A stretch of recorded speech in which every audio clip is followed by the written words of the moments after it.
Hello, everyone. Welcome back to Filmside Chats. I know it's been a while. I've gotten super busy with some stuff, but I'm feeling really inspired to start making content again. So, yeah, we'll kick right off. I'm going to start with a sort of introduction or reintroduction with my top 10 films at this moment. And yeah, let's jump right into it. So at number 10, we have I Saw the TV Glow. Now, if you don't know about this movie, good, go into it blind.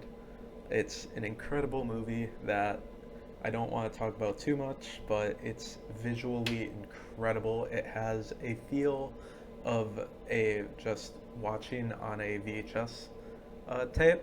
It's really cool. It's a unique movie that really hit home for me personally. Personally, I think Justice Smith is phenomenal in this movie, and it will be criminal if there is not a Oscar nomination heading his way. At number 9, we have Eraserhead. Now, if anyone knows me, I am a huge David Lynch fan. I think he is incredible and puts some of the most interesting films out and just art projects in general. He just came out with a song recently, and I think it's awesome. I think the directing is super unique, and I'm excited to see that project come to full life once the album comes out. But Eraserhead itself is super fascinating because it's one of the movies David Lynch refuses to give his inspiration or what his personal meaning is, I should say more. Uh, so it's very interpretive. Everyone has a different idea about it, and personally, every time I watch this film, I have another layer I start to unpeel watching it to make my sort of idea. I'm sure eventually I'll make an entire like review on David Lynch's directing and his movies because I think they're just so fascinating and so interesting to talk about. Number 8, we have Possession.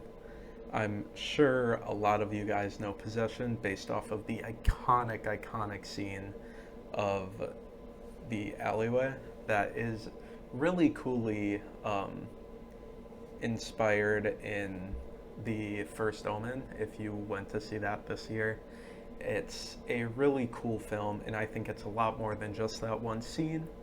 I think the performances are phenomenal, and I think the ending really flips the idea you're going with the whole time of what the message of the movie is. It's a really cool movie that keeps you guessing, and I just think it's so fascinating for that. At number 7, we have Past Lives. Now, Past Lives is another more recent movie, but it is one that I really fell in love with on watch and then rewatch. It might be because I I just think it's such a beautiful thing, exploring a movie of really right person, wrong time, and sort of exploring that concept.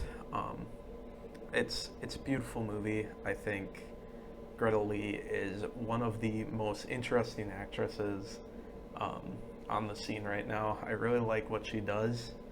I've enjoyed her in all the stuff I've seen with her so far. If you haven't seen Problemista, she is in it very briefly, but so awesome. And I think Celine's song is a very unique voice in the industry, and I'm excited to see what she does next. Because this is obviously her directorial debut, and it was very sad to see it snubbed at all the main awards. It hurt my heart just a little bit, but beautiful movie. Visually really cool too. There's one scene with when they were kids. One's going upstairs, one's going um, onto a hill. And that is one that really sticks with me. I think it's beautiful and really, really just makes it special. I don't know. I think it's a really cool movie. So coming in at number six might be a surprise to a few people, but I think this movie is technically some of the best I've seen, and the passion behind it is really cool. But the only reason it's not higher is really just personal preference.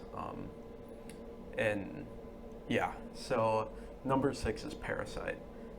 This used to be my favorite movie of all time, probably a year and a half ago to 2 years. I would say this is the greatest movie of all time, and if people say that, rightfully so. Technically, it's incredible. Visually, script, characters, dir- directing, all is beyond perfect. It excels, and it's really cool. I don't think there is a movie that has really kept me on the edge of my seat as much as this movie. It does something super unique with its stories, and I love that this is the movie that really brought international films to um, American cinemas and to a lot of American audiences. I think it's super cool, and it's done so much cool things for the film industry.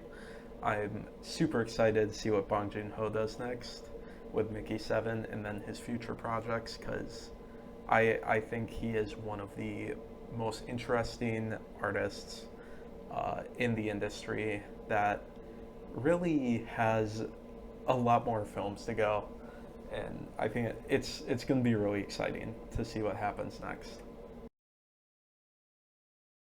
So rounding up the top five, we have at number five, The Royal Tenenbaums by Wes Anderson, the visual director himself.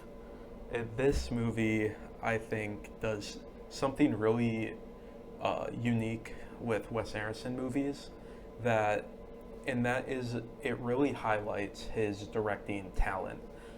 There's a certain um, thing he does with his characters that he keeps them very emotionally distant with the audience. And I think Royal Tenenbaums does that really well. And but also they have these moments that really give a moment of developing and emotionally linking that character to the audience and makes them very relatable. I love this movie. I think it's super funny, and it does something special to me. I'll love this movie.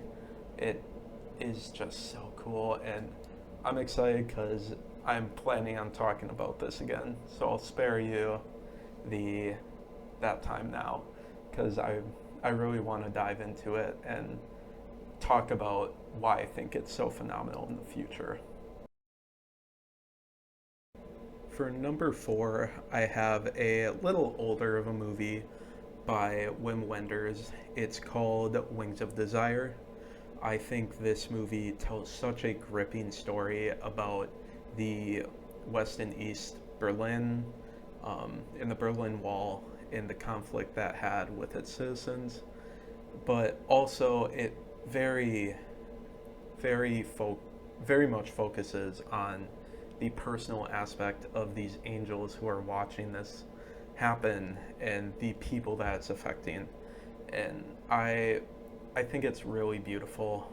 I love the script. I love the dialogue, especially in it, and it's just a really cool watch. I think if you're looking for a sort of older movie that is very drama based, check this out. You won't regret it. Hopefully you'll love it. If not, don't come after me for that, please. Now, I said Wings of Desire will make you really feel something, but at number three, I got something that will really make you feel something, and that is a ghost story. I think this movie really just depicts grief so honestly and authentically. It really, really looks at it in a drawn out way. A lot of people talk about this movie as being a very long film, and that's very much because of its pacing. It's a lot slower on pacing side. I mean, I'm sure you've heard of the 5 minute pie eating scene that Rooney Mara does, and a lot of people are not going to like that, and that's okay.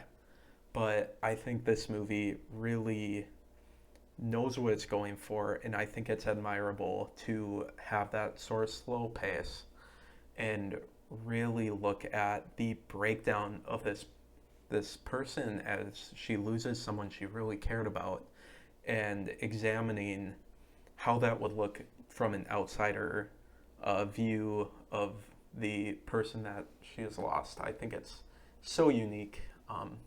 And I think another reason it's so high up here, it came into my life at just the perfect time. And I think this is a great film, probably one of the best to come out of that A24 collection that a lot of people love to look at with a high standard. Now, at number two, we have a very, very dark film with a lot of content warnings. So, if you are considering seeing this movie, please make sure to do your research that this movie will be okay for you and not um, cover some topics you'd rather not see on screen. But number two is Lilia Forever. This movie is such a new movie when I saw it.